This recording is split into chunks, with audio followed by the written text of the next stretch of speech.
Sejam bem-vindos a mais um Além do Arco-Íris. Sidney Fernandes e Carlos Luz. Alô amigo, alô amiga ouvinte, estamos aqui para mais um programa Além do Arco-Íris, com reflexões em torno da doutrina espírita.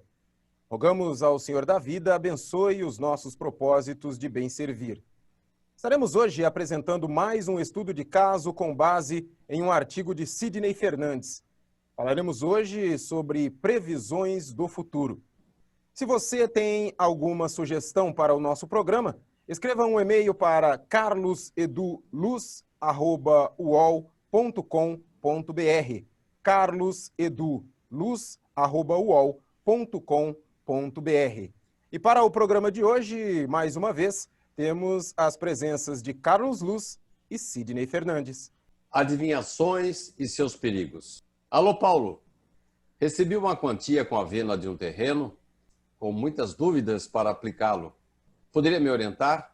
Nelson, o mercado de capitais está muito estranho e eu também estou nessa mesma situação que você, com um valor para aplicar e não sei o que fazer. E até vou me valer de uma consultoria nada ortodoxa, pois as informações de aplicações financeiras de que disponho não estão me valendo. E foi assim que os dois homens entraram em consultório frequentado por altas figuras sociais e do mundo dos negócios. Madame Sofia colocou cartas na mesa e disse que tinha excelentes notícias, que, no entanto, ainda estavam envoltas por uma névoa que precisaria ser retirada. Interessados, os dois empresários pegaram uma lista de itens a serem adquiridos para que ela pudesse aclarar suas revelações. Coincidentemente, todos os artigos solicitados estavam à disposição numa lojinha que a cartomante mantinha em sala contígua ao atendimento.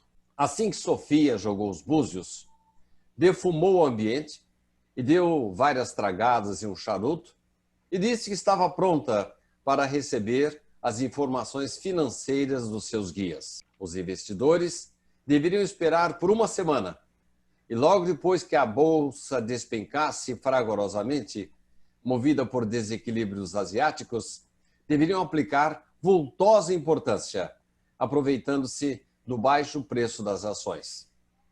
Nelson olhou em indagação silenciosa para Paulo, que fez sinal de sigilo e se retiraram. Assim que se viram a sós, Paulo abriu o jogo. Madame Sofia disse exatamente o que eu estava pensando. Está confirmando minhas análises. Vamos seguir suas orientações. Foi assim que, com informações privilegiadas do além, ambos abiscoitaram uma grande bolada na audaciosa operação que realizaram ao comprar grande quantidade de títulos do mercado aberto. Carlos Eduardo Luz, parece que encontramos uma mina de ouro. Isso é mesmo possível de acontecer? Os espíritos podem revelar o futuro? É interessante essa questão de prever o futuro, de buscar vantagens nesse conhecimento do futuro. É interessante também, Sidney, que pela grande inteligência que os mentores espirituais possuem, bom como pelo conhecimento que têm das provações coletivas, delineadas por indicadores financeiros, eles podem sim conhecer com certa previsão acontecimentos futuros. Agora, mas espíritos sérios não fazem previsões exatas, e muito menos no momento preciso em que os fatos poderão ocorrer, ou seja, dando uma data precisa desses acontecimentos. E mais ainda, eles guardam silêncio sobre as informações que não podem ser reveladas. Mas então, Carlos, me responda uma coisa. Como é que a cartomante Madame Sofia, ela sabia exatamente, tinha informações que evidenciavam conhecimentos específicos do mercado de capitais? É interessante, né, nesse seu artigo aí, você descreve com precisão, né, inclusive o resultado da consulta foi com um linguajar altamente técnico, né, dominado pelas pessoas que trabalham no mercado de capitais, que com certeza a cartomante não teria todos esses conhecimentos.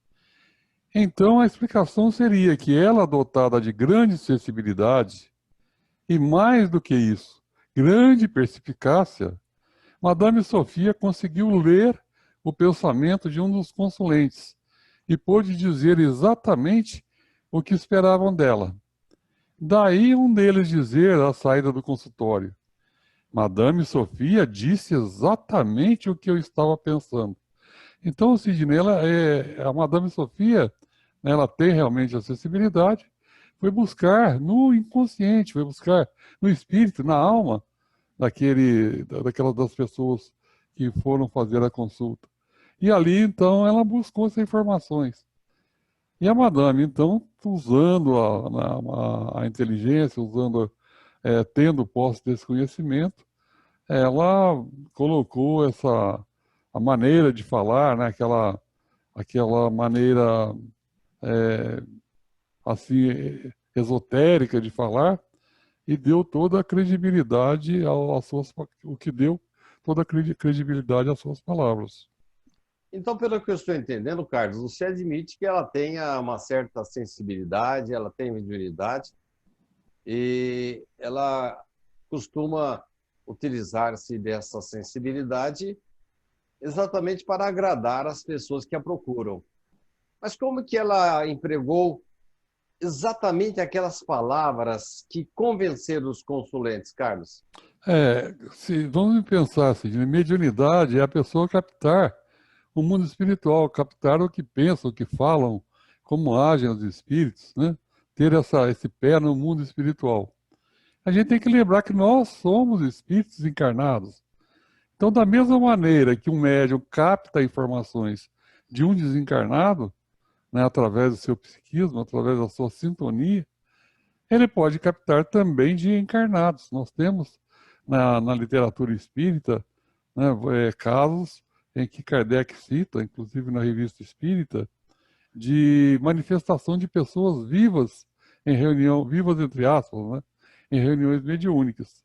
Então todos nós somos espíritos encarnados e a sensibilidade mediúnica da Madame Sofia captou exatamente o conhecimento a respeito do mercado financeiro do espírito do personagem, Paulo, que era um analista financeiro, e que foi imediatamente sentido por ela e devolvido em forma de previsão, depois de, digamos assim, garantir merecida remuneração por seus inestimáveis préstimos.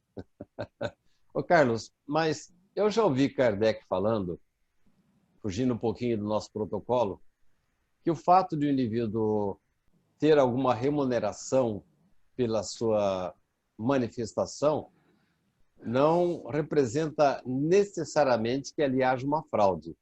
Pode acontecer ali de ele atrair espíritos inferiores ou coisas assim, mas o fato de ele receber algum dinheiro não significa em si uma comprovação de fraude. Aliás, quando ele fala em medicina, ele acha que os médicos que se tornam médiums têm que continuar cobrando normalmente para ele poder sobreviver, né? Antes da próxima pergunta que eu já tinha previsto para você, Carlos, eu me lembro de uma experiência feita pelo professor Hernani Guimarães Andrade, que ele desenvolveu um trabalho provando a telepatia, colocando o médium. Vocês da parapsicologia não usam esse termo, mas eu vou usar como eu entendo. Colocando o médium numa sala e numa outra que estava lacrada com paredes, inclusive grossas, um outro que recebeu as suas informações. Quer dizer que esse fenômeno que ocorreu com Madame Sofia é estudado pela ciência, né, Carlos? O professor Hernani tratava desse assunto também, né? Ele tratava exatamente. E a parapsicologia, né, ela tem essa questão de admitir como realidade, como conhecimento, tudo aquilo que é revelado pelos fatos, pela evidência dos fatos, e dentro de uma lógica, dentro de uma racionalidade. Então, e ela é super seletiva nesse aspecto, né? Então, essa parapsicologia, ainda na linha, vamos dizer assim, materialista, que não admite a realidade espiritual, né? Mas eles admitem fenômenos paranormais, né? Inclusive, a associação a parapsicologia faz parte da ciência, que foi incluída como ciência quando a Associação Americana para o Progresso da Ciência deles lá, reuniu-se o Conselho de Ética e a parapsicologia foi admitida como sendo uma ciência, né? Embora haja divergências no meio científico, pessoas de várias correntes científicas são contra se gastar dinheiro público fazendo pesquisa parapsicológica, né, alegando que não é uma ciência formal. Mas essa associação admitiu a parapsicologia como ciência.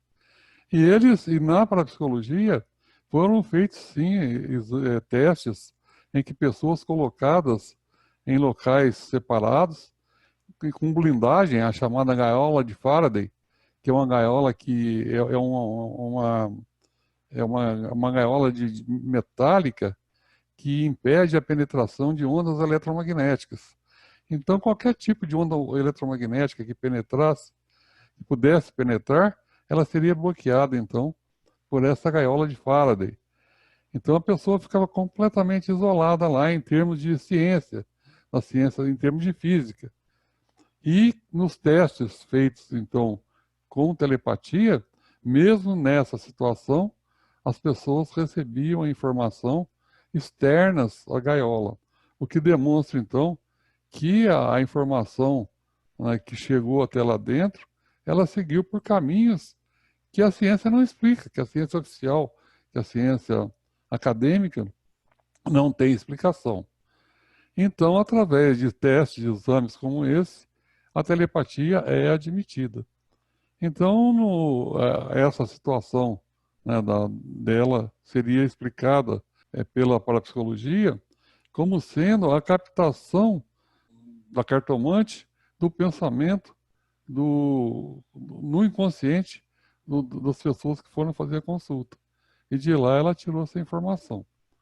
O que essa parapsicologia materialista não admite é a manifestação de entidades desencarnadas, né? Isso ela não considera as evidências até hoje encontradas como suficientes para demonstrar a existência do mundo dos espíritos, da existência de entidades espirituais que se manifestam, que conservam a memória, a inteligência, né, a sua individualidade. Isso são pesquisas que são feitas desde o começo, né, da metapsíquica e também da parapsicologia, mas que, do ponto de vista científico, são inconclusivos. Pessoas como Oliver Lord, Charles Richer, que foi prêmio Nobel em 1913, prêmio Nobel de Medicina, ele fez estudos de materialização de espíritos, que são fenômenos fantásticos, mas esses fenômenos não são considerados como evidências, como demonstrações da realidade espiritual, porque eles alegam que não houve um controle científico para que as conclusões que emanassem desses experimentos fossem suficientes que demonstrasse a realidade espiritual. Mas aí também, Sidney, o que acontece, né, essa questão de evidência, de prova, né, nesse campo da parapsicologia, é igual uma venda, né? Para existir uma venda tem que haver um vendedor e um comprador. E o comprador tem que aceitar, né, a argumentação do vendedor e comprar, fazer a compra, e fechar o pedido, e pagar a conta. Ou então, pelo menos, receber a compra se não for cobrado, né? Agora, esse recibo é dado por quem recebe, por quem compra. Se a pessoa que compra alega que não quer comprar, a venda não se completa, né? Por mais que tenha argumentação o vendedor, por mais qualidade do que está sendo vendido, ou por melhor que seja o preço, se o comprador falar que não compro, não acontece a venda. Então, essa questão também na ciência é assim. Por mais evidências que existam, por mais que se chegue a conclusões objetivas, factuais, se o cético, se aquela pessoa não aceita aquilo como evidência, como prova, então aquilo fica de fora, não é considerado, então, como prova, como evidência. E, infelizmente, na ciência atualmente, não existe uma massa crítica, não existe uma quantidade de pessoas que aceitam isso, né, que aceitam as evidências, que a partir da hora que a ciência tem 80%, 70% das pessoas do meio acadêmico admitindo um fato como sendo uma realidade, como uma evidência, aceitando uma prova, aí, em pouco tempo, a comunidade científica, através de experimentos, chega àquela conclusão. Ou então, apresenta alguma coisa que refute um peso de provas, com peso de evidências também, ou que mostre, que dê outra explicação para um determinado fenômeno. Na verdade, Carlos, quando a pessoa não quer acreditar, você pode apresentar qualquer prova e ela vai continuar acreditando, né? E quando a pessoa tem dentro dela a predisposição para aceitar uma ideia nova, ela nem precisa de prova, né? Ela já aceita o próprio embasamento teórico para assimilar essa nova ideia. Mas, Carlos, você falou aí que os parapsicólogos não aceitam a comunicabilidade de pessoas mortas. A médium poderia receber um espírito de uma pessoa viva? Então, exatamente, viu, Sidney? Essa questão aí, né? Pois o médium pode se ligar ao espírito ou alma de uma pessoa encarnada da mesma maneira que se liga a um espírito desencarnado. Para isso, é necessário que a pessoa encarnada esteja em seu período de sono, ou então em um estado alterado de consciência. A pessoa fica assim um pouco meio... sabe quando a gente passa aquele tempo que a gente olha no relógio, nossa, já passou esse tempo aqui, a gente nem percebeu. Então a gente está numa situação meio de sonolência, meio dormindo. Então numa situação dessa, pode acontecer o desprendimento do espírito e a pessoa da comunicação se manifestar através de um médium em algum lugar, né? Existe situação, por exemplo, que na biografia de Santo Antônio, né, de Antônio de Pádua, que ele se ajoelhou lá em Pádua, né, ele teve primeiro ele teve uma intuição de que seu pai estava em dificuldades. Ele se ajoelhou, fez uma oração, e nesse tempo que ele ajoelhou e fez oração, ele estando em Pádua, ele se desdobrou e foi até Lisboa e fez uma defesa do seu pai que estava sendo acusado injustamente. E enquanto ele estava ali naquela situação ajoelhado, né, em estado de oração, o seu espírito tinha desdobrado e mais que isso, tinha se materializado em Lisboa e ante o local que estava o pai dele, ele fez a defesa do pai e logo em seguida, de Lisboa, ele retornou a Pádua. E vamos pensar que a distância de Pádua e Lisboa, entre a Itália e Portugal, dá uma distância, sei lá, acima de 400 quilômetros, né, pelo menos. Então a gente vê que um espírito encarnado pode se manifestar em outro lugar até materializado, como foi um caso que consta da biografia de Santo Antônio. Carlos, você já foi a cartomantes? Você confia em previsões de cartomantes, Carlos?